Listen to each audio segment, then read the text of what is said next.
Okay. Welcome, everyone. This presentation is regarding parent-teacher conferences. I will be presenting you some tips to help make your parent-teacher conference run smooth.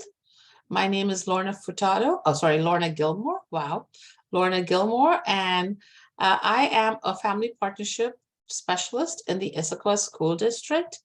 I also have two children in the Issaquah School District. One is in elementary school still, and the other one is now in high school. I have also been a teacher in the Issaquah School District. I was a teacher or taught for 17 years before I started working in this position for the past 6 years. I was a science teacher at Issaquah Middle. Susie, could you introduce yourself, please? Hello, everyone. My name is Susie Yamane. I am the admin assistant to the equity department, and I support Lorna and all her work, and Elena Sividasan as the executive director. Okay, thank you, Susie. So if you can give us feedback at the end of the presentation, it just helps us with better understanding and supporting our parents. I will be able to use the information in the feedback to also send you the slide deck tomorrow. So first question, what is a parent-teacher conference? If you have not done a parent-teacher conference in the Issaquah School District, it is a one-on-one meeting with the teacher. Again, a one-on-one meeting. It is very confidential. It will be just you and whoever you bring or invite with you with the teacher. It normally lasts 20 minutes long. If you need an interpreter, you can ask for extended time. Because when you're working with an interpreter, presentations or information usually takes longer to present. So again, a normal meeting is about 20 minutes long, but if you have an interpreter, it will be longer. It is in the teacher's classroom. It's a one-on-one meeting. It's a conversation with the teacher. And it is on 2 days this year, November 30th and December 1st. Teachers have appointments that they make available for families, and the appointments are available during usually around 8 a.m. in the morning until 3:30, 4 o'clock, and they usually chunk them into 20-30 minute slots. So you're going to, or hopefully you have already done so. If you have not done so already, please let me know, and I will help walk you through the process also. So again, at this time, if you have not done so and you need to know how to do it, please let me know, and I'll make sure to make time to walk you through the process at the end.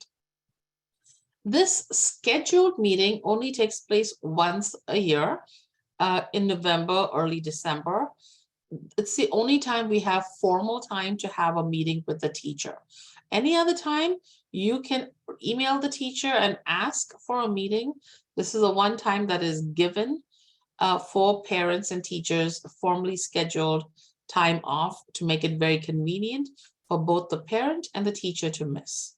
It is a very important time since during this conversation, the teacher and you will be discussing your child's academic progress, also the social emotional progress of your child. So if you have any social emotional issues that you are concerned about or wondering about, this is a great time. For example, in first grade, one of the questions I had asked and talked to my teacher about was, how is my daughter doing with friends? Are there any friendship circle, issues or concerns? Because she was super shy. Also, what about behavior progress? If you have any concerns about your child's behavior, you can talk to your teacher at that time. None of this will be held against you, or, the teacher is not going to think any less of you for asking any questions during this confidential and one-on-one meeting with the teacher. It is very important that we have great communication with the teacher because they spend 6 hours or more with your child. So we want to make sure that the parent and the teacher have a good relationship so they can have frank conversations. So again, the reason why this is important is because it's the one scheduled or planned conference per year. It is to help encourage parents to partner with the school in your child's education. One of the things I do is also I work with a lot of families to talk about school systems in other countries. And in the United States, the school system very much encourages parent-teacher partnership. I know as a person who grew up in India, my parents would tell you that in India, parents were really not invited in the building. Literally, the kids walked in through the front entrance, and then that's it. The communication was done in little journals or notebooks.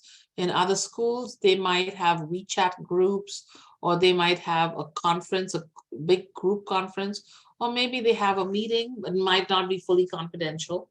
But here, we encourage teachers and families to talk to each other and share information about the child's progress. And all of that is to best support the child. So make sure you use this time to ask questions of the teacher. One of the big things, and this is a change this year, is this year there are no report cards that will be coming into Family Access. So this conversation with the teacher is going to act as your report card for the past 12 weeks progress.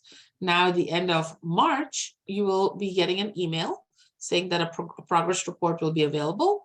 And then again, at the end of the school year in June 20th, another progress report will be emailed, will be available in Family Access. But those two, you will see a report card in Family Access. But for this one, first trimester, which ends the end of November, there's no progress report. We just had several people join, and I just want to remind them that this year, we will not have any report cards. I called it progress reports earlier, sorry. Any report cards available in Family Access for trimester 1 only. Report cards this year will only be available trimester 2 and 3. If you're new to the school district this year, this idea of no report cards for the first trimester is a new concept. Normally we have that. Also, if you're just joining us, please make sure that you have already signed up for your conference. If you have not done so, please stay at the end of the presentation and I can walk you through how to sign up for a conference in Family Access. So, what is discussed during parent-teacher conferences? So, during parent-teacher conferences, the teacher will share the child's academic, behavioral, and social progress. Most likely, they will show you some documents, including, if you have not already looked at that, the iReady score, especially if the scores are low. So they will share with you evidence that are writing samples. They might share with you some math tests. And in lower grades, teachers might share evidence of behavioral or social growth, talking about how the child is feeling or behaving in class. It is a great opportunity for parents to ask questions. So what is discussed is also the parent questions. So one of the things I'm going to encourage you through the course of today's meeting is to make sure that you're getting ready for this conference by having questions that you are interested in asking the teacher. In 4th and 5th grade, there are sometimes a special type of conference called student-led conference. So if your child will be doing if your child is in 4th or 5th grade and they will be doing a student-led conference, most likely your child is coming home or came home this week or will come home next week and say, hey, mom or dad, I'm working on a PowerPoint to do my conference for you. So you can ask, if you're not sure, your child's teacher in their next newsletter, which probably will come out on Sunday. When the next progress report comes out, the next newsletter comes out on Sunday, Monday, they'll probably mention something about that. But in general, kindergarten through 3rd grade is a teacher-led conference. Only in 4th or 5th grade, they may do a student-led conference. And during a student-led conference, the child usually creates a PowerPoint or some presentation, and the child walks you through their progress and shares their growth through the course of the past 10, 11 weeks. So for conferences in general, how can you prepare for it? So step number one, starting this month, and if you're not been doing it before, but start talking to your child about their progress, about the friends, about their recess, about their reading skills, about their writing, about their math work. So we encourage parents to come prepared to this meeting with their questions. I encourage parents to write them down. Maybe you take notes on your iPhone or your, your Android phone, but take notes somehow so you have them ready. Look at your child's iReady and SBA scores in Family Access, and I'll talk more about that, because you want to make sure that your child is at grade level. Okay, you're going to hear a lot about this word grade level, and grade level is that in the Issaquah School District, we do not rank students. So you're not going to find that, oh, my child is number 1 or number 2 or the 10th in the class, or you're not going to find out that your child has an A or B or C or a D in the class. You're just going to be told that your child is exceeding expectations, is meeting expectations, is below expectations. And so you're going to hear where they are in relationship to the standard. So we have the standard, a band of where all kids should be. And then we ask and we look at, where does your child fall in that band?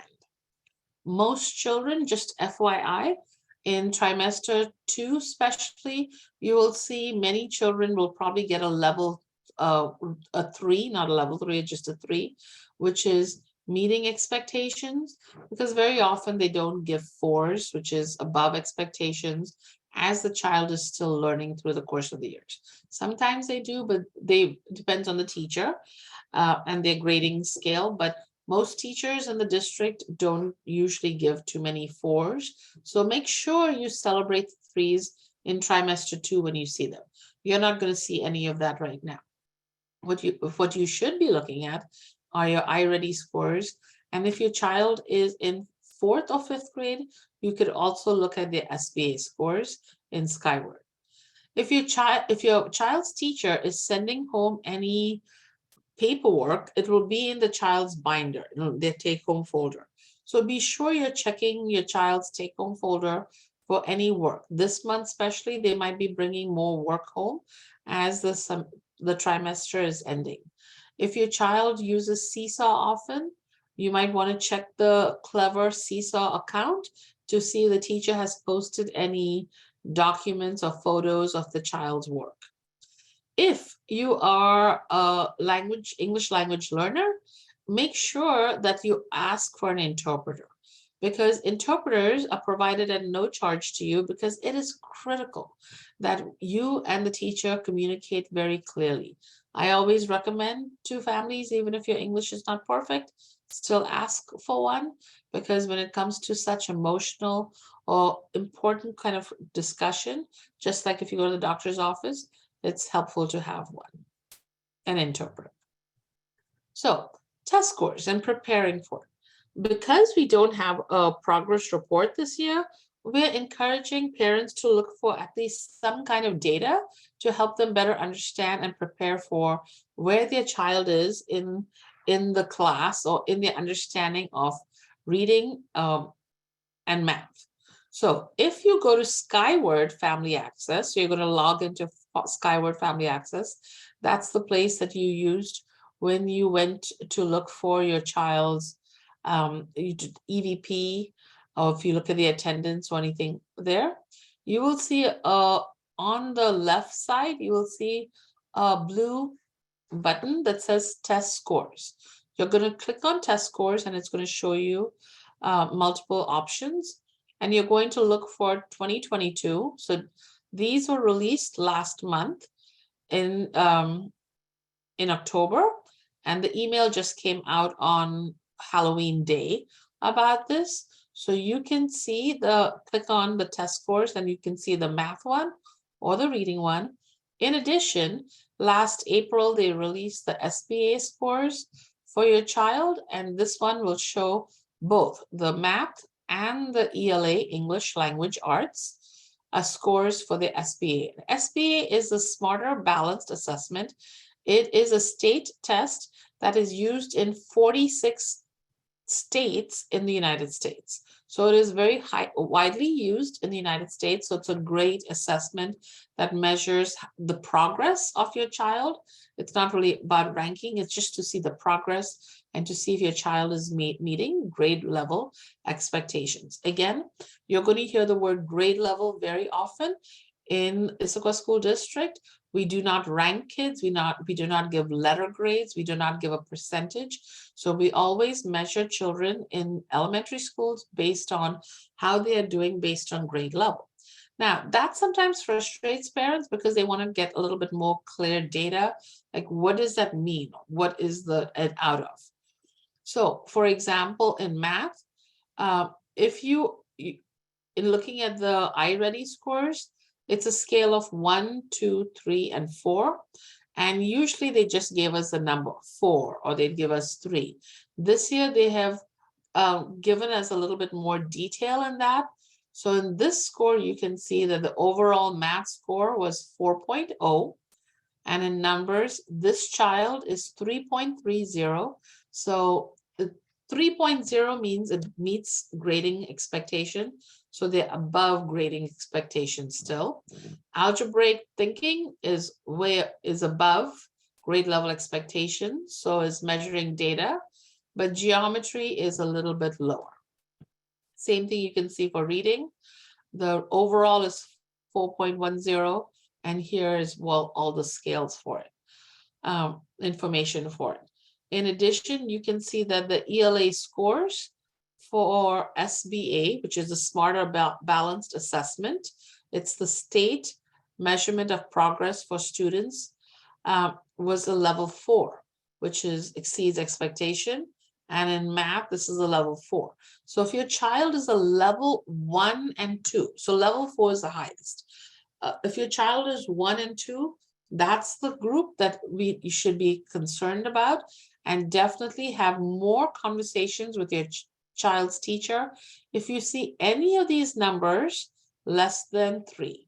Okay, so if any of these iReady scores or ELA or math scores are less than 3, please make sure you're having a conversation with the teacher as to what the teacher is doing to support your child, or what you can do to support your child.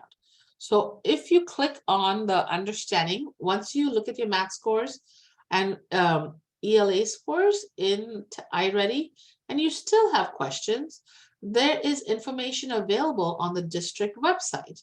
And that information can be found in this link. It's also in my PowerPoint slide deck. And so it tells you. So if your child gets a 4, please don't worry that your child doesn't have a 4.99. Anything above a 4 means it's exceeding expectations already. A 3 score means that perfect, your child is at grade level expectations. So normally we really looked at 3.0 to 3.99. Any child in that score, great, they're meeting expectations.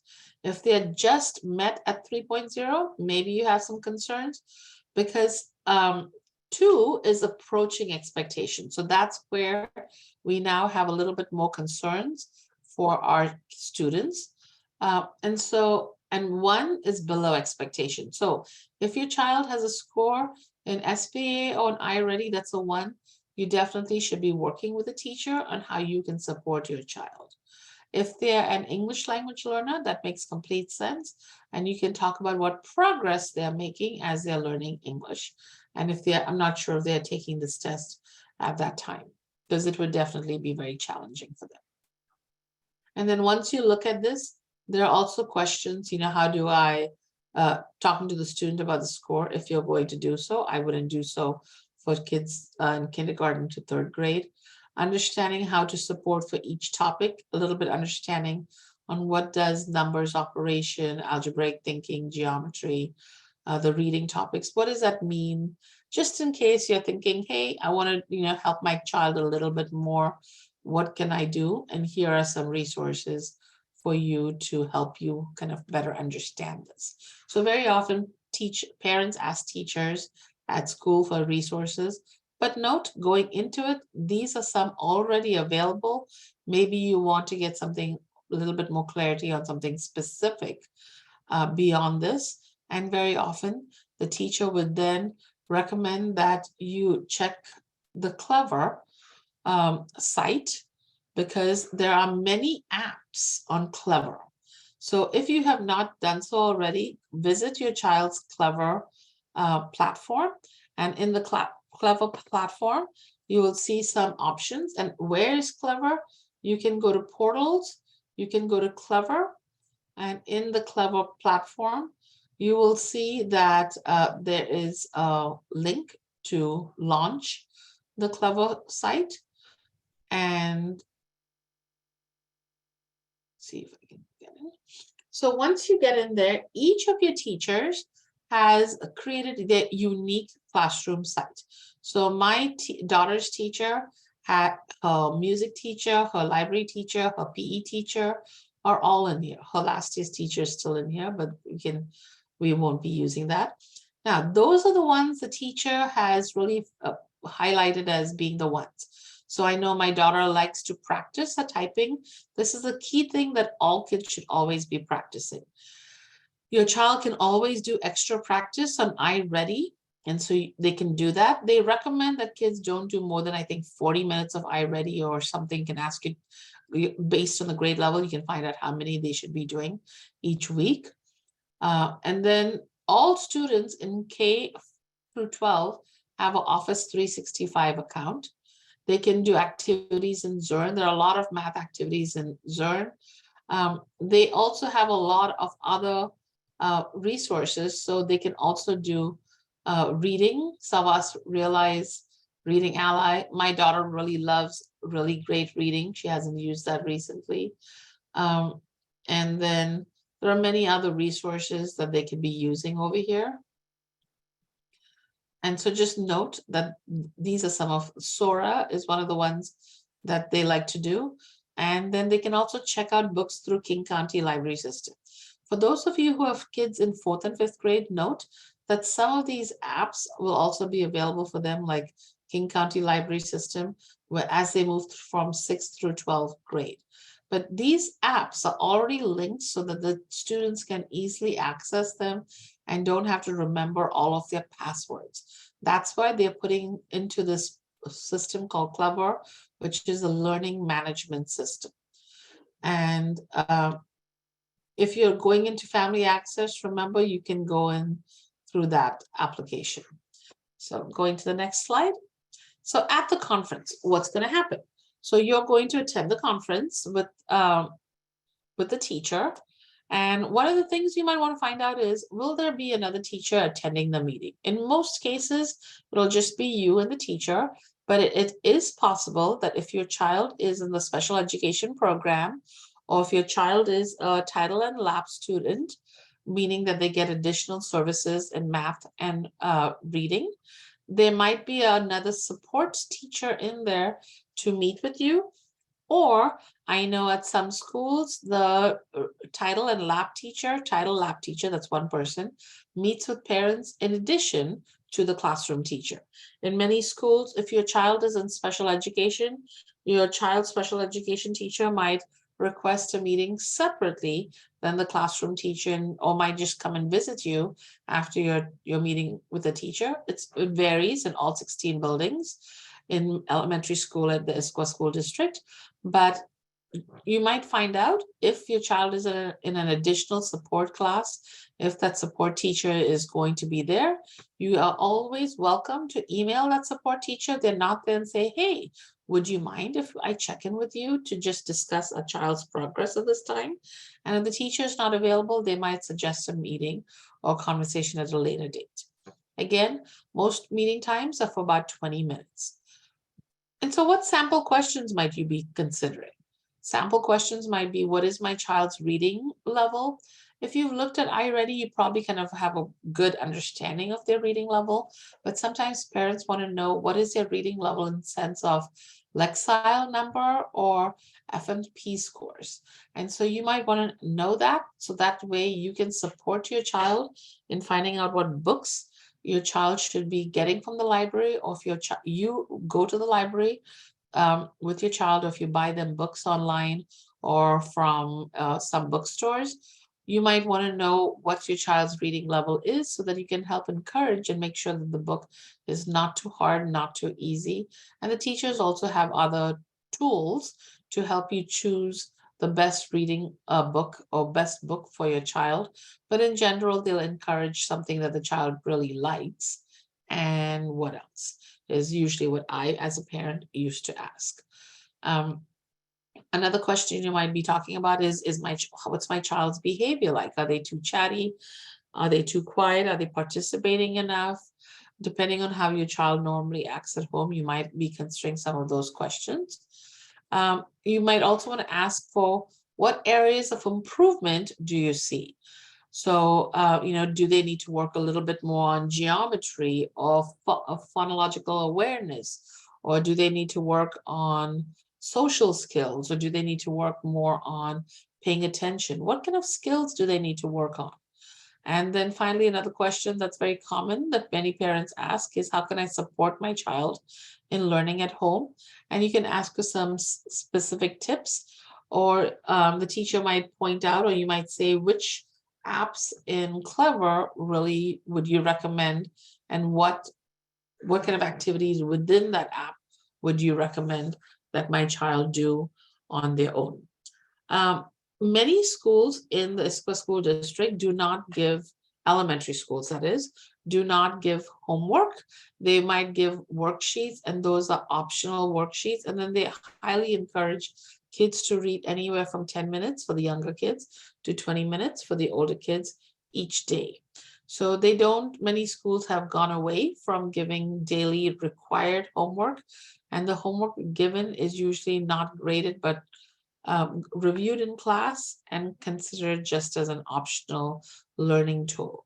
So you as a parent are welcome to have your child work on something, but it's not required because sometimes kids are busy with different sports, parents are too busy. Some parents don't believe in that because they want the kids to just be kids at home, many different reasons. And so we are making sure we are giving families different options that would work best for their family. So what does a conference look like? Now I'm going to play 2 videos at this time, and they're honestly very small snippets. It's basically the 20-minute video summarized in a span of 1 minute for one video and 2 minutes for the other video. But as you're watching the video, I want you to pay close attention to what is the difference between video 1 and video 2. And if you're noticing any differences, you're welcome to put that in chat, because the question I ask you is, what do you want your conversation to look like? This first video that I'm about to play.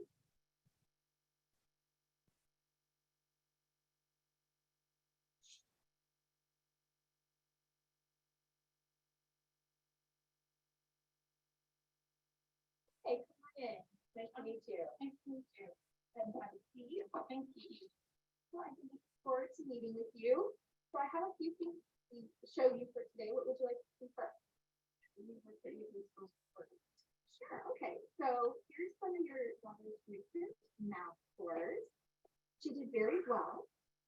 And then over here I have some of her writing that she's been working on. And she does need to work a little bit more on the conventions and her spelling. They did finish their opinion writing recently, and Elena had a good voice, but she does need to work on using more communication sentences. But in general, she wrote a really good paper.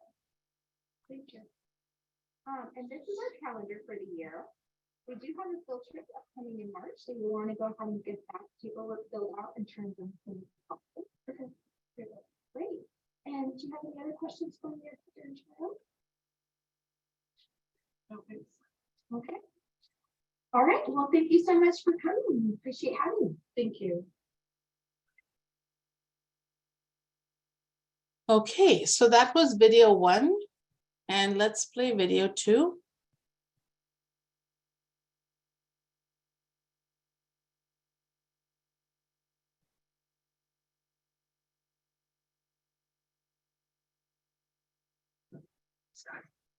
Hi, come on in. It's so nice to meet you. Nice to meet you too. Thanks for having me. So thank you for coming. I've been looking forward to meeting with you, and I do have a few things to show you. Is there anything that you would like to see first? So we were interested in her recent math class, and understanding how she did that. Great. Okay, so let me go ahead and show you a little bit about her math test. I have her scores right here. So she's doing really well with adding money. The areas I see that she's still working on is understanding her math vocabulary. So that is can create some problems with her math. And then she's having some problems with adding 3-digit numbers. Okay. How can we help her? I actually have some things that you can use at home. So you can work with her a little bit each night. And so then we can check back with each other in a little bit here and then see how she's progressing. That's great. Thank you. Of course. And is there any other questions that you have for me about Elena? Does she have friends? That's a great question. So yeah, of course she does. I get to see her at lunch and she's talking with her friends. She works with her classmates in class, and so she works really well with groups. She always participates in our class discussion. She raises her hands, and I would say she's a really good learning partner and is really good at staying on topic. Great. Does she understand what you're currently, she just had a math test enough. Does she understand what you're currently doing in math? Is she learning that unit? Is she having a hard time with her homework? I use a lot of strategies with our students who are our English language learners, and then I give them some extra support. And then we also have our ELL teacher come in and gets to work with them twice a week. So she's getting to have some extra support there. And I do try to check in with her often and make sure that she's understanding. And her written work shows that she's getting to understand what we're learning. So I feel good about that. Great. I would love to volunteer in the classroom. Oh, great. Yeah. So here's some information about volunteering in our schools. The paperwork does need to be completed online. So you'll want to go ahead and do that and let me know as soon as you get that done, and then we can arrange for a time for you to volunteer. Okay. Thank you for the information. My daughter is really enjoying the teacher. Oh, thank you. We enjoyed having Elena in class as well. I would love to meet with you again in a few months to check on her and her math and progress. Is that possible? Yeah, I really feel like after this next unit test would be a great time for us to check in with each other and see how she's progressing. Thank you so much for your time. Thank you for coming in. Scott. Hi, come on in. It's so nice. So before I go back to my slideshow, is it possible? Oh, I hope you all were able to watch the video. Susie gave me some feedback that it wasn't syncing very well. Let me know how it went. So for me to just see what your thoughts were, what was the big difference between video 1 and video 2? What was the key thing that you realized that you need to do as a parent, or what was the big difference between video 1 and video 2? If you want to give me any comments in the chat, I'd love that. And so that we could have a little bit more interactiveness and see what your thoughts are. Or what questions did you have about the 2 videos?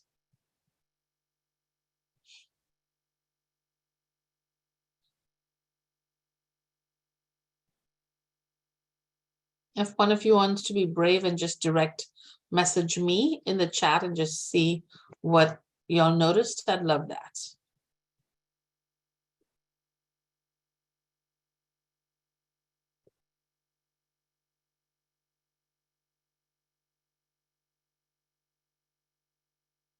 Okay.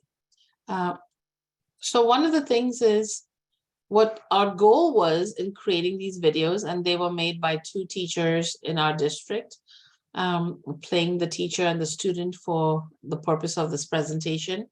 When we used to do these presentations live, we used to role play this out and ask the question of the participants, the audience members.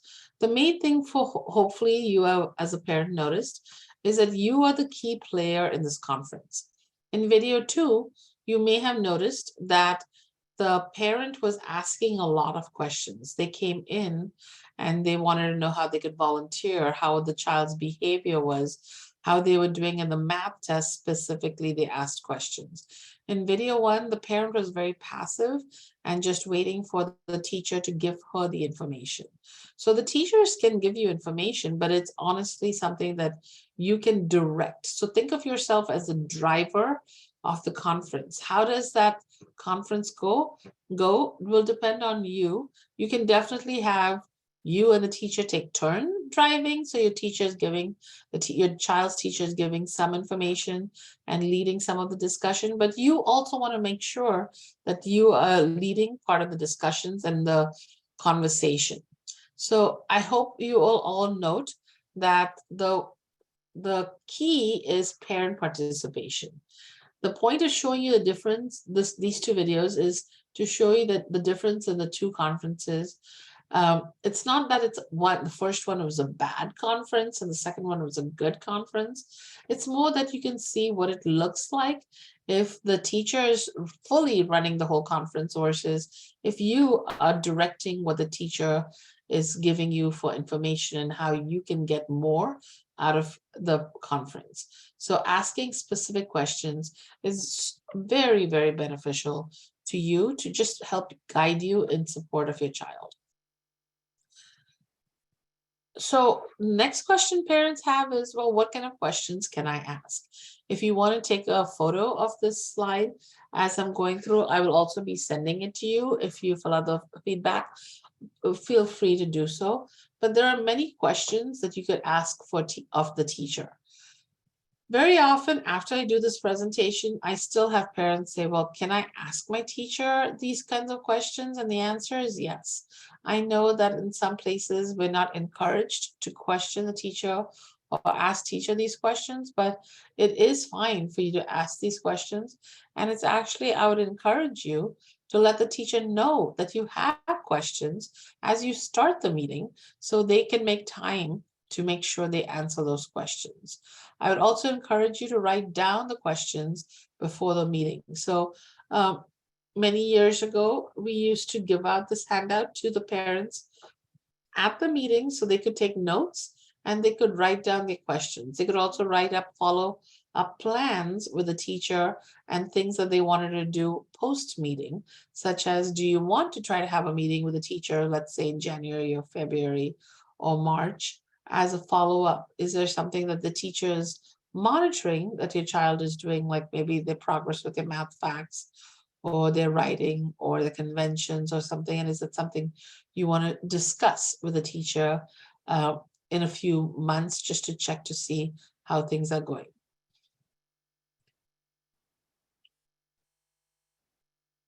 So the tips for a successful conference is for you to make sure you are prepared for the conference by checking your child's homework or any work that the teacher is sending to you. If you can, please look at the iReady or SBA scores in Family Access.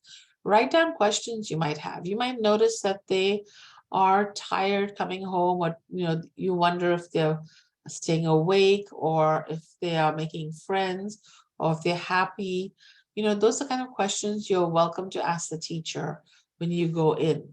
And letting the teacher know about your questions ahead of time sometimes just helps, so that this way the teacher doesn't take up too much time, because it's a very limited time and I would hate for you to run out of time for this, to ask your questions. So after the conference, when you come home, please be sure to check in with your child. Sometimes children want to know all about it, and they, check in with them, let them know what you learned about them, give them praise if possible. Always, actually, it's always possible, but praise them, remind them what the teachers let you know. Let your child also know what are some of the goals or plans you made for you and the teacher to partner together.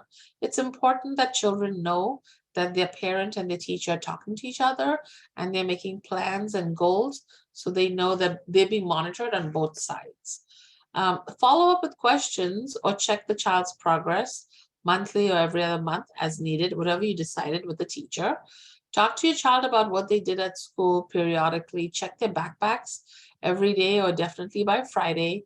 Check I say teacher website, but that means Clever, and the Family Access site for attendance. And if possible, I strongly encourage all of you join PTSA, because PTSA gives you great opportunities to volunteer in the classroom or at school, to get some information in the Facebook, on the different emails the PTSA does, and more than anything else, to form a community, because these are families that you're going to be with if your child is in third grade for the next, 8-9 years. And so I still talk to a lot of my daughter's friends' parents, and now she's in 9th grade, and it just becomes convenient, especially as the kids get older in high school, as you're trying to figure out their friendship circles, as the students tell you less and less about their daily lives. So general topics. 1, be sure to attend the meeting on time, because these are very defined time slots. If you're late, you're going to have a much shorter meeting, because teachers have a very defined period. Usually in the middle of your meeting, you're going to notice that the next parent in line is already out there waiting. So be sure to attend the meeting on time. Be sure to find childcare for that short period of time. Children are not invited to the meeting. That was one of the questions in the registration form. So sometimes, unfortunately, it means that one parent or the other has to come and the other one has to stay home, or maybe it means that you and your neighbor or friend take turn watching the child as you're having the meeting. I will tell you, on rare circumstances, the school parents do bring their child to school. It's not technically permitted, but parents will do that if they cannot find childcare. But it's really critical that if you're going to do so, that your child can entertain themselves and not interrupt this meeting, because the teacher will not, unless it's a student-led conference for kindergarten to third grade, the teacher will not invite the child in the classroom. So it's important. And in schools, children are not allowed to be not monitored. So it's going to be problematic to leave your child not monitored outside the classroom. The instructions on how to sign up for elementary conferences are on the website. So if you've not done so already, please check it out. So again, if you go to Family Access Skyward, on the left side below where the test scores was is a button called Conferences. You click that button and you're going to see a screen like this show up. And so you are going to click on select a time. And then when you click on select a time, you will see a whole bunch of time. Oh, no longer. So some of them will say select, and many of them now, since it's been 3 weeks since conferences scheduler was open, you might not see as many available times. So you can select a time. And then after you select the time, you're going to click on save, and you will get an email that says that you have a button, a screen actually will pop up for conferences. So you will get this pop-up screen to show that to you. And a confirmations email will be sent to your email address on file. So just note that. Now, let's say you need to change your schedule. You are also able to do so. I would not recommend doing that this late, or just check. Sometimes it might work out, because not as many times are available anymore since it's pretty late in the period. So, and then after your conference, one of the things you can also do is at the conference set up a time to check in with the teacher again, either with communications, maybe weekly, whatever you decided based on the need for you and your family, or maybe in every 2 or 3 months or something. So create a plan on how can you continue checking the child's progress, especially if your child was not meeting standard, or if there were other behavioral, social, emotional concerns that you might have. Also, you can ask for an interpreter if needed. If you're unfamiliar with the school system or have lots of questions about just how schools are run, I know some parents get very frustrated that there's no textbook. They don't know what their child is learning. Where can they find out more about this kind of information? How can your child get more involved? What about, are there any after school activities? So sometimes families have a lot of information. And if you do and you're not sure how to get the answers, please make sure you contact a family liaison, and a family liaison will help you sign up for conference, answer all the questions you might have, and so forth. And let me show you where you can get that information. So one of the things to note is next week sometime, I will post this entire slide deck on my website in the district. And my site is the Cultural and Family Partnership, or our site for the Family Partnership is right here. You will see my contact information over here, as well as Susie's contact information. And these are the family liaisons. Liliana, who speaks Spanish, Wenli, who speaks Chinese, and Ina, who speaks Hindi and Marathi, and they work in different feeder patterns, and their information is also available here. You can email them, call them, or text them. They have all three communication opportunities available if you have questions about schools. And sometimes you might just want some confirmation or reassurance, or might need some resources. They can give it to you. But I will be posting the slide deck here under resources, and it will be posted. So all of the information nights that I hold, these are all the different information nights I hold, are posted over here. So we will post this information slide deck over here under conferences for families. We'll add that that tab. Okay, let's see.